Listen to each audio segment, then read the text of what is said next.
Social listening is about serving your market. It's about anticipating rather than reacting. It's about understanding alignment between institutions and the people it is meant to serve or could be serving in the future. It's not a social media thing. It's not how do I get a better social media account? It's how do I be a more sustainable and centered institution that meets the needs of the marketplace I'm trying to serve.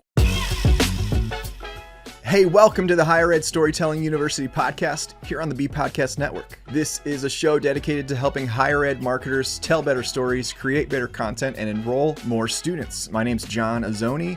I'm the founder at Unveiled, and we're a video production company working specifically with college marketing teams to make it easy for them to scale up and even automate their student and alumni success stories through our subscription approach. And you can learn more about that at unveiled.tv, and that's UNVEILD.tv. If you're listening to this podcast for the first time, go ahead and subscribe. We'd love to have you. And if you're wanting your college and university's content to resonate on a deeper emotional level with prospective students, with alumni, with parents, whatever, I want you to subscribe to my free newsletter. Every week I send out tips and insights on creating more emotionally resonant content, including examples and best practices from other institutions, articles and blog posts, that week's podcast episode, and much more. So head over to unveiled.tv/newsletter and sign up. All right, let's get on with the show.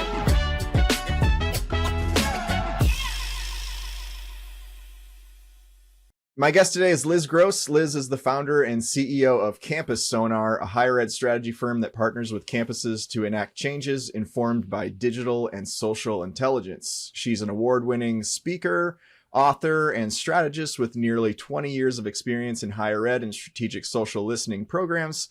She received a PhD in leadership for the advancement of learning and service in higher education at Cardinal Stritch University, a master's degree in educational policy and leadership from Marquette University, and a bachelor's degree in interpersonal communication from the University of Wisconsin-Stevens Point. Liz, thank you for being here. Very excited to be here and represent all those Wisconsin institutions. Yes. So we like to start off with by asking, what's something that people might be surprised to know about you? So I say a lot of stuff about me online. So this might be a surprise for people who have not been like a regular Instagram or Twitter follower or something like that. But my work is all about technology, right? But for over a decade, my biggest hobby has been gardening, specifically vegetable gardening. There's a really large garden. Some people call it a farm in my backyard. And we grow nearly all the vegetables that we eat in a year back there because I can and dehydrate and preserve. And that's led to like interest in sustainable and regenerative agriculture, 6 years of service on a related nonprofit board, moving to a rural area where for a while I struggled to have good internet connection while running a company based on what happens on the internet. Like, I read textbooks and farm manuals for fun. Well, we're going to be good friends, Liz, because I like all things like gardening, like do it yourself. Like I make kombucha at home. I like to ferment like stuff. Me and my kids make sauerkraut and all this stuff. So I've got a special fridge just for my fermented foods. It got pretty out of hand at one point. We had like beans growing on our porch, and then we would ferment those, and there'd be like jars all over the place, stuff like that. So I don't hear a problem in that statement. Yeah. So. Yeah.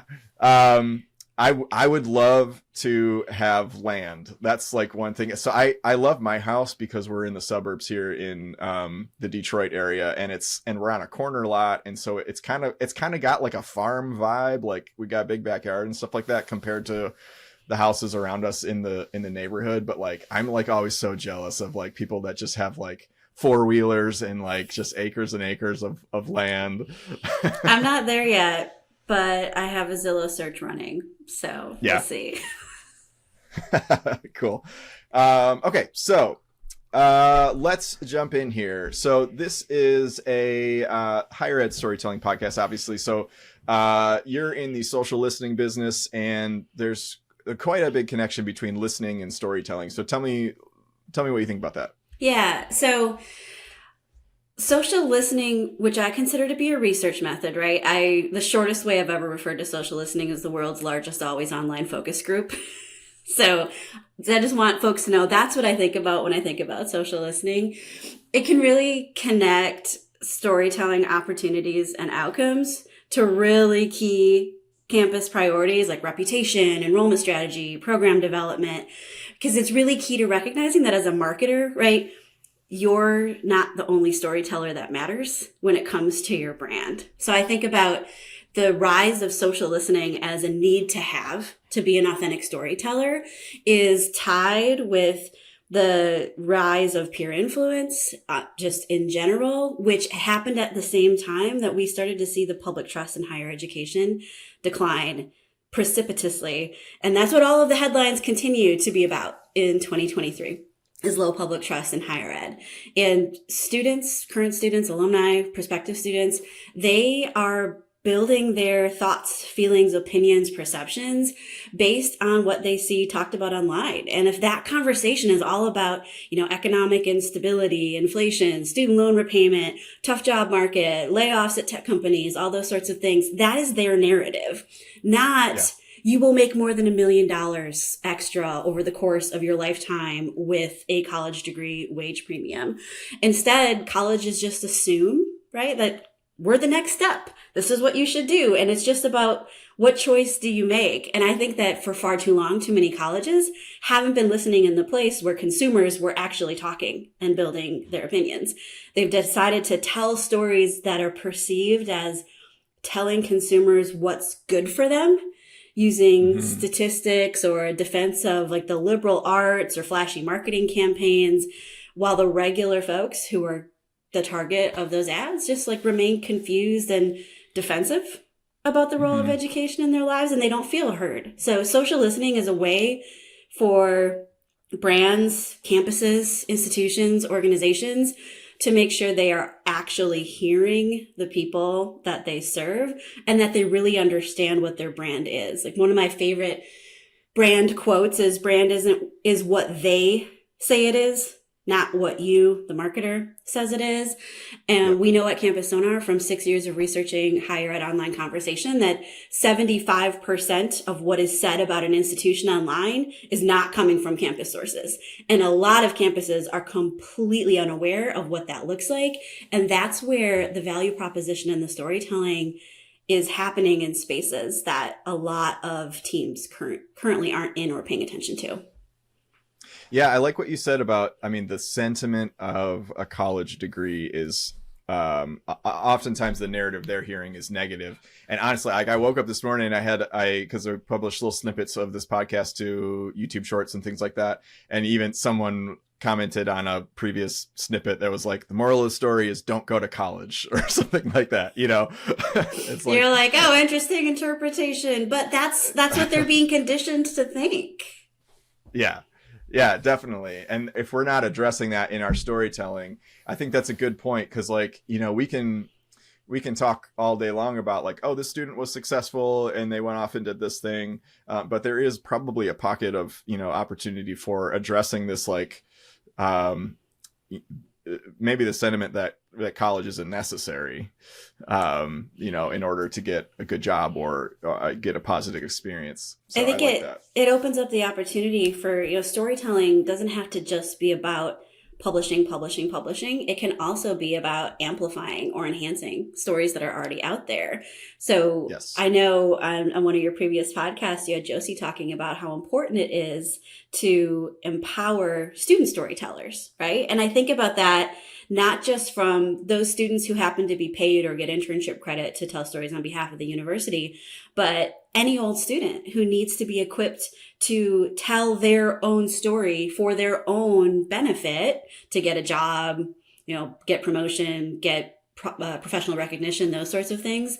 Them doing that and tying who they've become back to their institution is a huge storytelling benefit for the institution. And if you're not preparing them to do that and or not being aware of when it happens organically so you can amplify that, then you're missing out on that really authentic view of what college means and the value of it. Yeah, that's a good point because storytelling is not just video. It's not just blogs, it's public speaking. Storytelling enhances public speaking. Storytelling enhances the interview experience, and teaching that to students is super important. I think storytelling is a very important like business skill to have. And you're right. Like if they are learning how to tell their story and your university is a part of that, then they're going to be naturally amplifying your university. Yeah. And so then there's this element too about where social listening helps anticipate how the market moves. Like what are you seeing happening with how slow higher ed moves compared to how they could move with a stronger focus on social listening? In almost every conversation I have I'll start with a marketer. They will say something when I ask, what do you wish you could do better? Or what do you wish you had more of a focus on? They will say, I wish we were more proactive and less reactive to what's happening around us. So from a marketing standpoint, it's like we want to be thinking about our messaging and being proactive in our messaging, not just responding to what other people say about us. But lately, I've been spending more time talking with presidents about what they're thinking about, kind of the future of their institution as a whole. And they're in the same place, but with a different lens. They're thinking, how do we become the institution that we need to be 10 years from now if all of our market research and everything is talking to the same people we've talked to for the last 20 years, or we're looking at labor data from 5 years ago, 10 years ago? Like, how do we build the degree programs and the student structures for 2035 in 2023 if we're looking at data from 2015? Like that, Yeah. that's a challenge. So social listening can help anticipate market moves because it's a real-time feedback mechanism that also allows for you to go back in time historically. So social listening can be in the moment, and it's really valuable in the moment. You can also right now decide, I want to understand the changes in this particular topic of conversation over the last 3 years, and then go pull everything that's been stored in social networks and forums and blogs from that certain time. So I get excited when institutions want to use social listening. A good friend of mine, Teresa Valerio Parrott at TVP Comms, will always say you can use it to see around corners, right? See what's up there, what's just out of view. So a really good example of this, we just started working with an art school that knows that the problem isn't more people need to hear about us, right? Although that's also what you'll hear from a lot of folks. More people just need to hear about us. The problem really is thinking ahead to 2035. We need to articulate the value and the promise of our art and art adjacent education to creative thinkers who might not identify as an artist right now, but who want to pursue careers that we know we can support. Yet they're not looking at art schools. They're not considering a school like ours. So they are using a 3-year social listening approach to think, how do we know what those students are interested in, where and with whom they interact and engage, and how we can strategically deploy our messaging and resources to reach them. So it goes into recruitment strategy, marketing strategy, even program design, because you're figuring out where you can meet the market as it's going by focusing on people, not a set of labor statistics. And then you start to tell forward-looking stories that capture where your audience's mind is going, rather than just echoing what they've already heard from every other institution.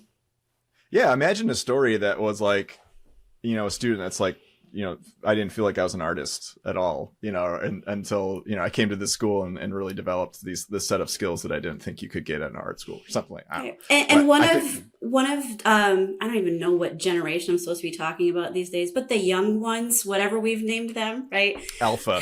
The biggest concern a lot of them have entering the workplace is like getting sucked into something that doesn't matter, losing their ability to make an impact on the world, like all that sort of stuff. So if you can help someone infuse their identity as a creative into what they're doing in their education and then ultimately their career, that's helping them hedge against that, even if they're going to go into what traditionally might be seen as like a bit of a soul-sucking job in business or something like that. If you come into it with a design thinking mindset and like doing all of these things from a creative, and you've been told you're a creative who does this for work, That's a different way of approaching your life than thinking, oh, I got to go make a paycheck.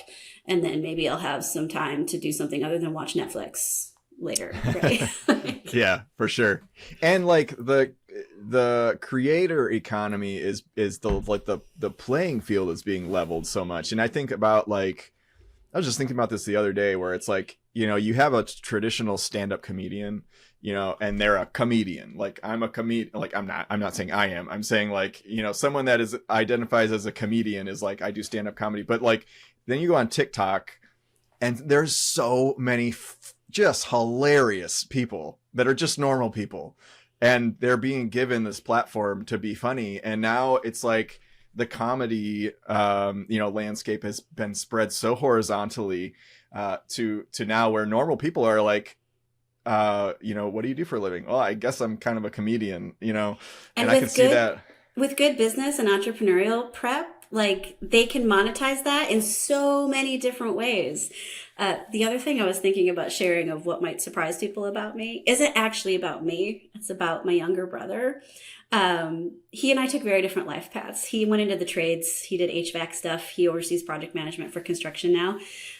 He's also a nano influencer in Florida and has an entire side business built around audiences on YouTube and Facebook and Instagram and TikTok. And he's figured out how to monetize them through like real estate and marketing. And it's fascinating. And when I tell people on a stage, right, you know, this was also mentioned on one of your earlier podcasts, one of the emerging desired careers for young people is to be a creator, whether that's a YouTuber or whatever. It doesn't have to be just, I'm an influencer, come get ready with me. Like there are so many ways to influence in a niche. And my brother is doing that by helping people figure out how to move to and have fun with families in Florida. Because that's what he did. For sure. So we're on a bit of a tangent, but it's, you got to think more expansively about how are your prospective students thinking about their future? And it's probably not major job all of the time. So learn more about them so you can better connect with them. Yeah, definitely. Like, especially for an art school, like I've never thought about that before, but like reaching people who might not even think they are going to be an artist or a graphic designer or a industrial designer or whatever, but like have a creative streak. And that's something that they could develop in a more formal atmosphere. Cool. Well, so let's talk about brand reputation. So when we do tell stories, or there are being stories told about our institution, what strategies can we employ to know the effect that's having on the brand's reputation? So if these stories are told with some bit of intentionality, and that's an if, but I hope a lot of your listeners are telling stories that align with a strategic plan or focused research pillars for an institution, goals, whatever that might be, you can start to think, you know, my team uses the phrase pillars all the time. You could also say themes or topic areas, right? But what are the pillars that we are trying to tell stories on, to be known for, to differentiate on, and then understand like what is the impact, what is the influence, what does it look like? And you can do that for really any like storytelling strategy. I've talked about it with law schools. I've talked about it with regional public institutions. And an example that I think really brings it to life, again, that other people might think is a little more boring, is a business school that we've worked with. So they welcomed a new dean, and that dean wanted to launch her new vision and a refocused research agenda for the school on 6 key areas of business and a lot of them are future focused areas of business that this school wanted to be known for. So they're using social listening to understand the public perception of their work related to all of those pillars in social media and news and in forums. And we've been working with them now for almost 2 years, and it's been really great to see the evolution. So some things you can learn that you wouldn't learn just from, say, looking at the views on something or the engagement rate on where you're telling the stories, whatever that might be. So this school, like I think a lot of them, feel like they know who their top I'm talking about faculty. So like who their top faculty influencers are, or most prestigious, or whatever you might call that, right? So Yeah. they have a list of their top 25. This is a large school, so there's a lot more than 25 faculty. They've got their list of their top 25. And we looked at these 6 pillars that they wanted to be known for. We looked backwards again to see like what is the current state of these pillars in your institution in the public sphere. And those top 25 faculty represented just 10% of the school's research pillars. And that's where they were spending all their time telling stories. It's just like, let's talk about them. Let's talk about them. They're famous. They're well known. But they were focusing all those efforts on some of the wrong people and places. And I suspect also some of their funding. So we also got to help them find that there were research centers that were really under the radar of administration, but they had really high public interest. They were aligned with one of these 6 pillars, and they had greater opportunities for promoting and furthering research by telling their stories. Mm-hmm. They also learned that, this is a business school that's been around for a long time. They, value rankings and tradition and those sorts of things. But they learned that social media was actually responsible for much more research visibility than traditional news media. So then they had to think like, it's not all about a PR pitch, right? It's how are we either telling our own story or equipping our researchers to tell their story? And then the last thing that I thought was interesting is you can tell, where is their traction versus where do you might need to invest more in getting a story out there, or question if it's the story that needs to be told at all. So they had 6 research pillars that we're looking at. 3 of the pillars with the most online mentions over this like historical time period we looked at had about 2 to 3 times the mention volume of the other 3. So you can dive deeper into that to figure out, is it because those are future focused research topics and folks just aren't talking about it yet? Like stories about artificial intelligence today have a lot different uptick and resonance than stories about artificial intelligence 2 years ago, for example. Oh, for sure. So you can think about it from that way. Like, are we just ahead of the game and we're moving it? Or is the research under-resourced? Or are they just less supported in strategic communications over there because we haven't figured out the storytelling? So we did this very in-depth figuring out where they were at when they started this Dean's New Vision. And then we keep working with them over time to filter through this massive volume of mentions they have, because they are well known, to figure out what's most valuable in measuring their impact and brand perception and informing their content decisions. So they see what's being shared on Reddit, what's happening on Twitter, what's over on Instagram, and that helps them figure out where they should be, what they should be talking about, and then also quantify what's trending around the research so that when they talk to a dean who is not a full-time marketer, right, they can provide better context and analysis of the impact in the greater world. And when someone says, we want to be a national brand, we want to go to the national stage, we want to be known for XYZ, that's what you're looking for. Are people talking about you in these particular ways? And if you're not actually measuring that in real time, you'll never know if you achieved the goal. And social listening can help with that. And so what if you're, some people might be asking, we're a small school. We don't have all of these mentions and thousands of mentions and stuff like that. How does a smaller school that's maybe a little more under the radar listen? Yeah. So the way you listen is very similar. It's just what you're able to capitalize on looks different. So I had someone ask us a question earlier this week. They said, do you think social listening is quantitative or qualitative? Because apparently other people have told them that it's one or the other. And it is 100%. It is both. It is qualitative at its core, and there are quantitative ways of measuring it. But I'm going to say we as marketers really tend to gravitate to anything quantitative. So if the number's bigger, it must be better. Whereas you often want to look at what is the sentiment of this, or where is the opportunity within the conversation. And you can do that with a much smaller conversation volume. So for example, on average, a small private school in the United States has, and this is an estimate because I don't have this table in front of me, but I think if I can remember, it's somewhere between 5,000 and 7,000 online mentions a year, which some people would be like, that's not a lot, right? Well, if you have an incoming class of 400, that can be a significant amount of mentions. So I think about a really good example. We are working with a very small, exclusively graduate health sciences university. And that's one of those where people will be like, oh, well, there's no 17-year-olds on TikTok talking about, their med school education.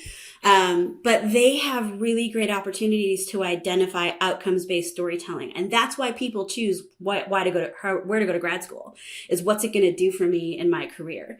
So as a health sciences institution, one of their biggest storytelling opportunities, in my opinion, is match day. It happens every spring when med school grads find out what residency programs they've matched with. And ever since I learned about this day quite a few years ago, it's like my favorite day in the spring on social media, because you see these people who have spent years and years in medical school now figuring out, like, this is where I'm going to go be a doctor first. And everyone finds out on the same day. Everyone in med school finds out on the same day. It's wild. It's a huge moment for peer reputation and influence, because schools are celebrating their graduates. Medical centers are celebrating the new residents that are coming to practice medicine there and continue their education. And new doctors, the actual protagonists of this story, are celebrating their next steps in the future. So when we look at this for this institution, they're small, they've got small programs, they're targeted, but we could still help them identify the students who were featured in what we would call their earned conversation on match day. So who was talking about the institution when the institution wasn't talking about them itself. Those students who show up in earned conversation because they're excited and they're bragging, or because their future medical center is bragging, they're already prone to sharing their med school journey already. So they are likely to be good candidates for storytelling opportunities that highlight their professional journey and their achievements. And that is where you'll get it full circle to show where are our storytelling opportunities that relate to value and outcomes for an institution that definitely is not top of mind national brand recognition for everyone, but is on the radar for medical students that want to study, or pre-med students who want to study specific specializations, right? And it's about finding those stories to tell. And that's just one example of where you can look really targeted for individual storytelling opportunities compared to trends in an audience or a industry storytelling opportunities. Both are valid depending on the institution and its needs. Yeah, that reminds me, the match day thing, that reminds me of, I just talked about this yesterday in my newsletter, but this whole rush talk phenomenon of, which I've been seeing these posts in my TikTok feed of girls dancing around and it's and stuff like that, and I'm like, oh, that's Michigan State. I'm probably being served it because it's down the street from me, sort of.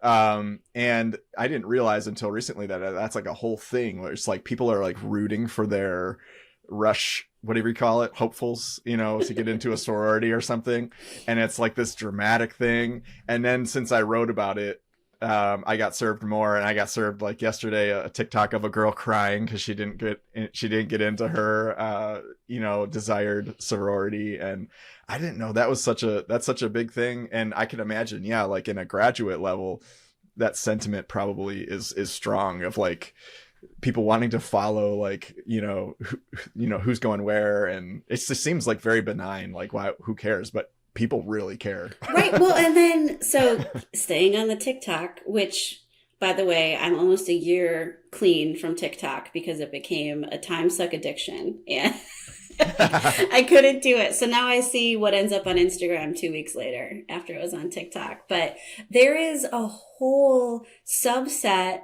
of medical residency influencers on TikTok. And they are showing what it's like to be a resident. They're sharing some health information. They have brand deals, but they're also doing a residency. This is a thing in every single niche. And knowing how your specialty, your area of program, your institution itself is represented in any of those niche areas is really important if you truly want to understand how the marketplace views you. For sure. Yeah, the rush talk thing they were talking about, these girls are getting like major brand deals and like becoming like major influencers, and they're like launching entire, social careers just from being a sorority hopeful or whatever. It's wild. Yeah.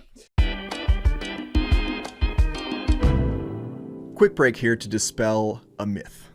That myth is this: if you already have an internal videographer or video team at your college, then it doesn't make sense for us to work together. Now, you may be expecting me to say, oh, that's a myth, it's not true. Well, actually, in some cases, it is true.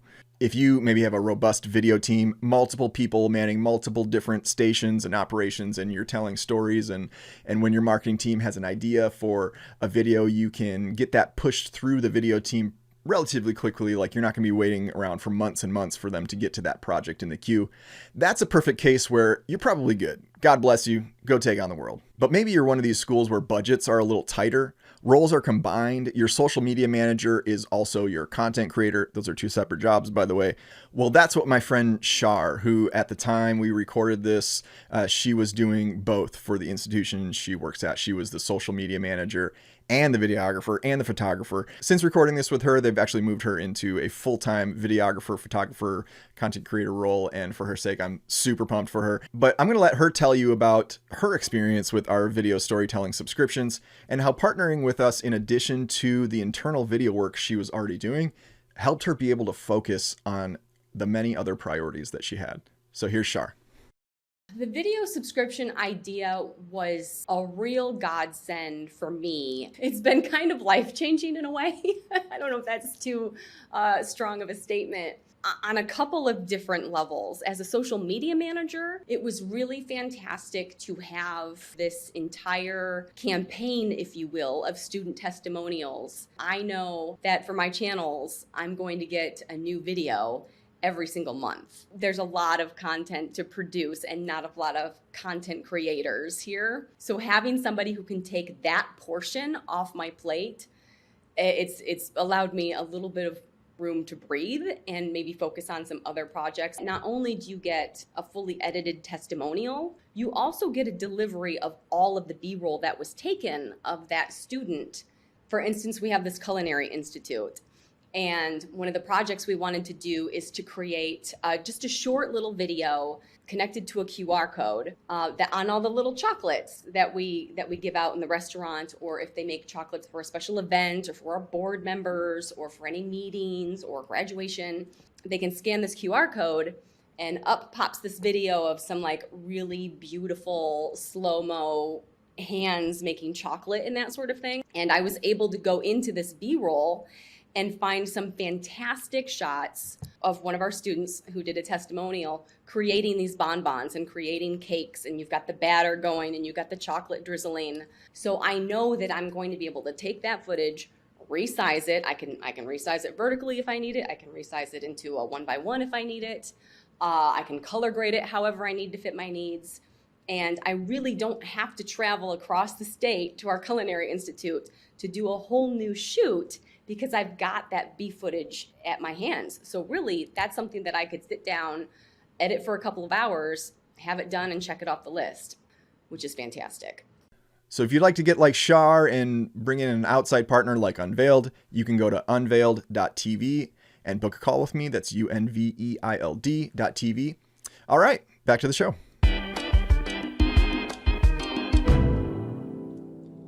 I talk a lot on this podcast about the need to listen first for stories. I think when we go to tell stories, especially colleges, universities, we kind of go to the obvious of, someone always wanted to do this thing, and then they went to the school and they did the thing, and now they're doing the thing out in the real world.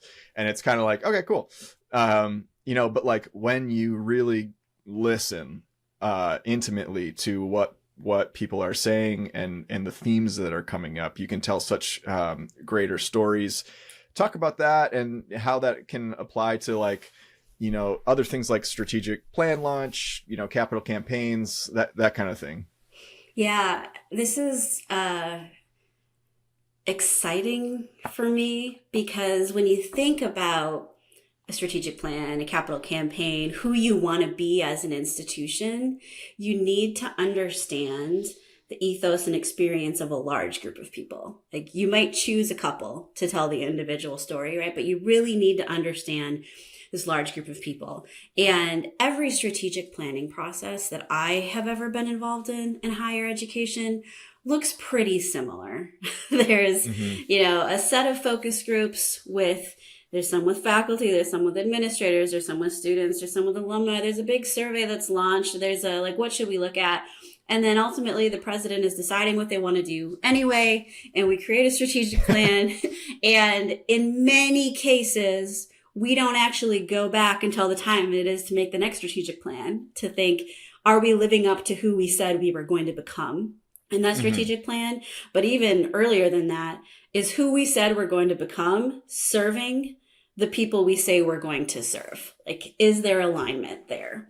And I am really energized by some institutions and organizations that are taking more of a holistic look into planning for these big institutional efforts and saying we need to know the marketplace. We need to know what's happening now. We need to know what was happening the last few years. And we need to listen to everybody. And we need to be open to seeing what bubbles up, as well as assessing if what we expected to be there is already there. And I think a really good way to describe this is an organization that serves a lot of higher education institutions. Their acronym is SCUP. Higher Ed loves an acronym. It stands for the Society for College and University Planners, right? So they serve the people who build all of these plans.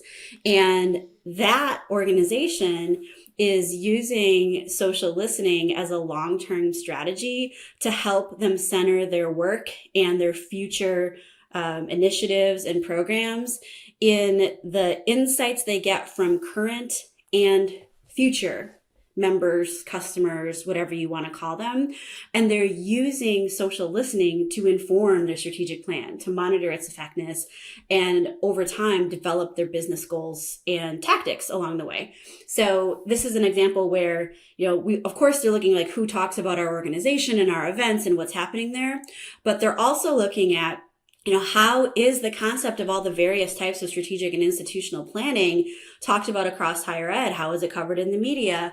And then they think, well, where are the students showing up in this? Like ultimately, all of these plans are to serve students. So then they're like, what's some of the biggest issues, facing higher education as we move into the next 10 and 15 years? And it all coalesce around diversity, equity, inclusion, and belonging. So they are going to use social listening research to understand how are people talking about DEIB in higher ed? What does it actually mean to different groups of people, administrators, students?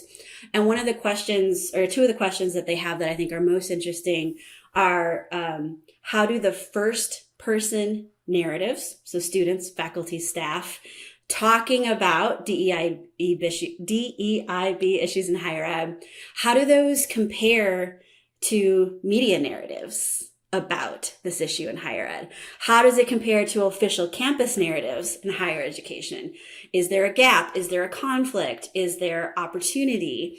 And what narratives are most strongly associated with positive or negative sentiment? Because these are the things that this organization needs to wrap its mind around, and that its member campuses that it serves need to wrap its mind around.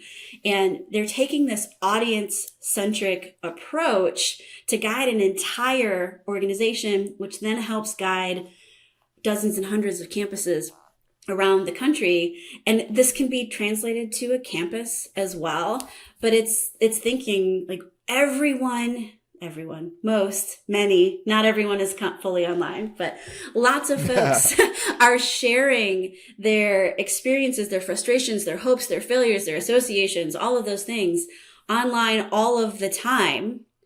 It's related to who we serve, what we want to achieve, what our brand is, etc. Why would we leave all of that to unexamined while we go send a survey to the easiest to access alumni and make our decisions based on that? Yeah. Wow. I don't have the answer to that. I think it's an important question to consider. And there's room for both, right? But it's a massively massively insightful and valuable data set that's out there that it's hard to gather and understand and accomplish. But I mean, I built a team that does only that. And that's why we want to help higher ed be better and more audience centric.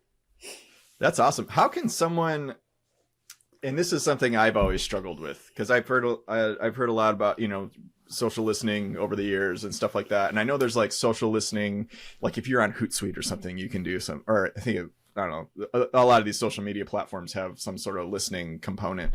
But like, how can maybe a smaller school at least like dip their toes into this? Maybe they're not at the point where they're going to completely outsource this entire listening campaign, but maybe they want to start just kind of seeing what's out there. Like where would they go? Yeah. So a lot of what you could have in a platform like Hootsuite is what we would call social media monitoring. It's like, where are we mentioned in things, or where is our name show up like very clearly? And that is a place to start to see where things are out there. There are not a lot of free ways to do it anymore. The APIs of most of these platforms have changed. It's also really high value intelligence. So that's a reason that it's not free anymore. For sure. Yeah. I would say a really good first start of just, I'm curious. I have no idea what's out there. Of course, I think you should call me. But if you want to be on your own. That's a given. Yes. Call Liz. But if you don't have a phone for some reason, right? If you want can't call Liz. If you want to start really, really dipping your toes in on your own, 2 places where you should search for the name of your institution or a popular professor or your acronym or whatever that might be would be Reddit and YouTube. And see what comes up that is particularly in the comments. But whatever comes up that's not officially affiliated with your institution. And you will likely find people comparing you to others, people talking about their good, their bad, their ugly, their wonderful experiences.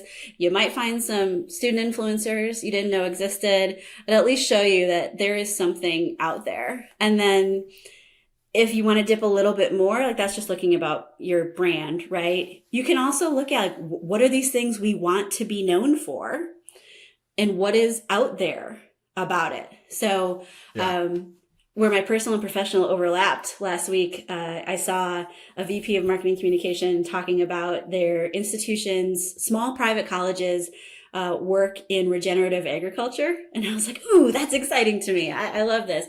But if you search for regenerative agriculture on YouTube, you will find that it is part of one of the fastest growing niches on YouTube for content creators that are taking this like homesteading, gardening, small scale regenerative agriculture, mashing it up into a category. And it's full of hundreds, if not thousands, of individual content creators that are doing things, and that's influencing how people think about regenerative ag now. So like a quick search in YouTube and Reddit will give you a glimpse of what's out there. To get these, consistent and high level institutional strategy informing insights, you should be looking at more than one site and with more than just like a list of what comes back. But to get an idea of what's out there, that's a great place to start. I love Reddit. If I'm up in the middle of the night, which is usually at some point every night, I wake up in the middle of the night and then I'm like scrolling Reddit for like half an hour until I go back to sleep. But that's where I get like so much of the real information. Like if I want a real comparison between 2 programs that I'm thinking about investing in, or people's opinion about something, that's like my silver bullet is like type in like, opinions on this, whatever, blah, blah, blah, Reddit, and then you go to the Reddit threads and I'm like, you get like a really more honest look at this is like what people are really saying versus a blog that's saying, that has affiliate links, associated with, and then that's why they're comparing one or the other. And, but yeah, that's good. Yeah. Reddit is like, it's where the vast majority of, admissions intelligence is for higher ed. And I recently spoke about Reddit with college presidents, and I was like, many of you might not know what Reddit is, because I think the stat is something like folks under 30 are 30 times more likely to use Reddit than those over the age of 55. Like it is a constant. We go search. We go try to figure out what's going to happen there. I have an issue with my doctor. I go find the community of everyone else that's had that same issue and figure out what they're saying. Like that's our peer town square now. Yeah.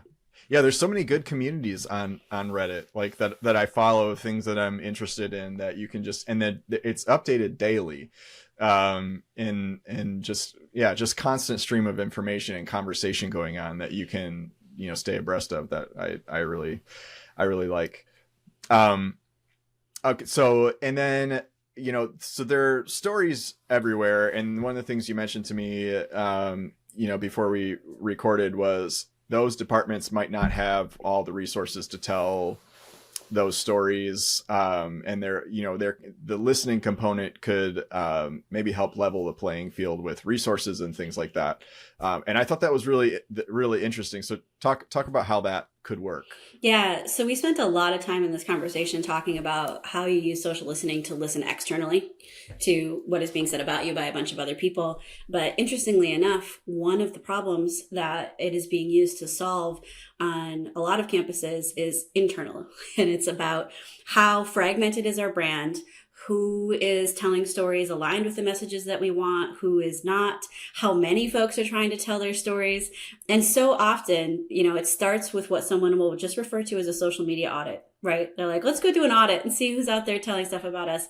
And we have seen audits go into 4 digits of numbers of accounts that are out there representing an institution. And, some of them are full-time marketers, and some of them are a professor, and some of them are someone who has a very different job. And then they were like, but you're also in charge of social media for our department and you have to do our thing. So, the resource allocation is very different. And what we like to do is look at, all of that conversation and put it into 2 categories. It's all owned conversation, right? It's coming from the institution.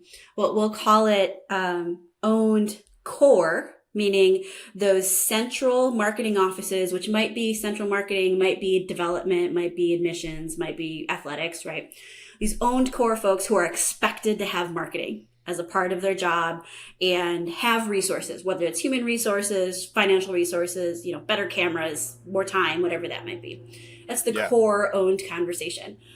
And then we look at the owned institutional conversation, which is anyone else who's created a digital property to communicate on behalf of the institution. And then we look at the full owned and earned conversation, and we see where it's at. And we've seen some institutions where owned core, which is all those resources are, is 3% or less of the conversation about the institution. And then owned institutional, all of these others might be 15%, 20%, 25%. And they're all doing it with, paper clips and duct tape and trying to figure out what's going on. So often one of the first things that will help our partners do is get their own house in order, right? So we'll do the audit, but we'll also look at what are these folks posting? Is it aligned thematically? Are they posting? Are these dead properties that folks aren't going to be able to help with? And then figure out how can we support the people who have really good intentions of telling stories? And then how can we support those who just don't have time to do it, but need a story told every once in a while, perhaps from a different platform? And a really good example of doing this recently, and I love to shout this woman out whenever I can, Rachel Putman at the University of Arkansas, Fort Smith, has been thinking about how do I get my hands around this? And for them, it's very much like lots of good intentions, but not a lot of resources in all these other places. So did an audit, did an assessment, figured out where the brand was being diluted unintentionally, and then invited a lot of those account holders together to talk about brand equity and brand alignment and how their work is contributing to the overall voice of the institution and the representation of campus. And then they'll figure out what accounts have the right resources and the right kind of strategic orientation to keep representing the brand, and which ones could be better represented through collaboration with the offices who have that account. And the ultimate goal then is a cohesive storytelling approach on digital that's aligned with the strategic plan of who the campus wants to be. And that is something that she'll be able to talk about quantitatively and qualitatively when a trustee asks, like, what stories are we telling and do they matter? She'll have all of that at her fingertips because listening has been core to figuring out just like what's going on in our space as well as outside of us.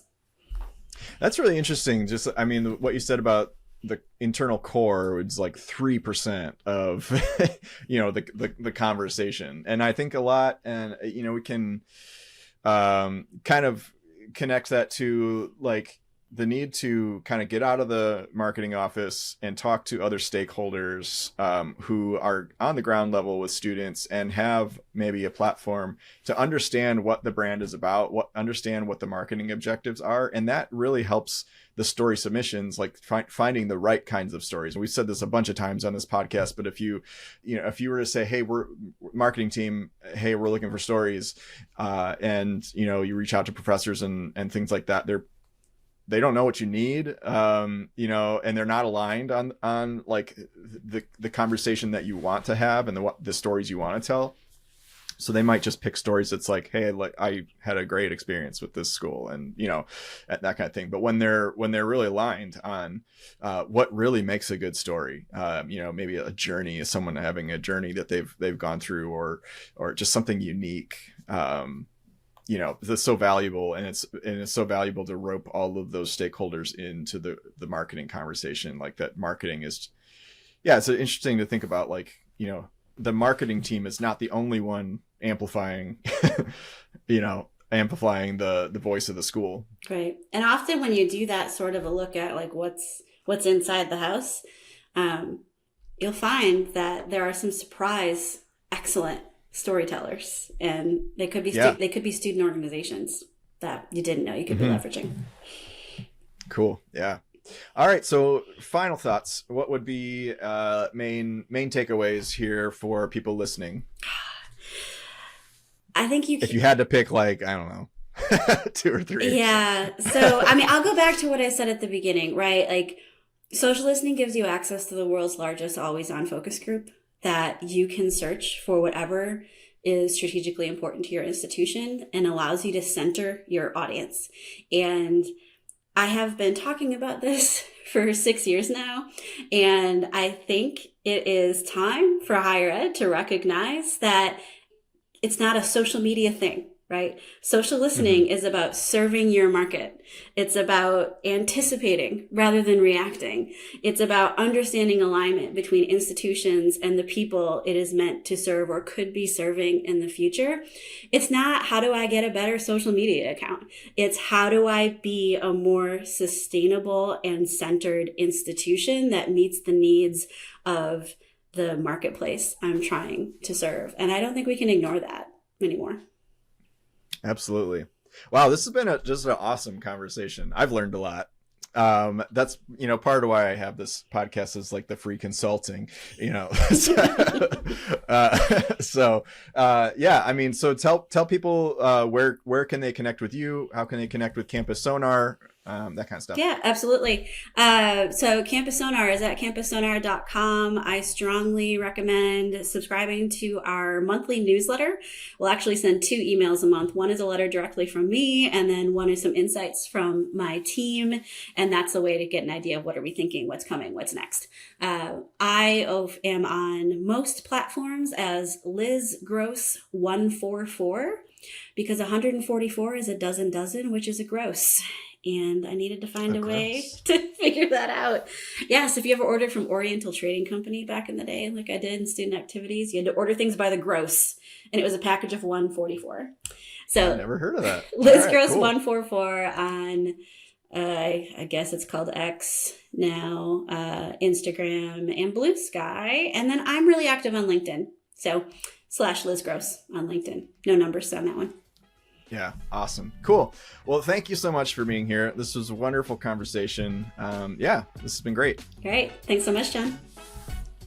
Thanks for listening. 3 things I want to give you before you go. Number 1, reminder to sign up for my free weekly newsletter, all about creating content that resonates emotionally with your audience. And you can do that at unveiled.tv/newsletter. Unveiled is spelled UNVEILD. Number 2, if you've enjoyed this episode, share it with someone. Share it with your team, your boss, your dog, whatever. And if you're not already subscribed, I'd love for you to do that.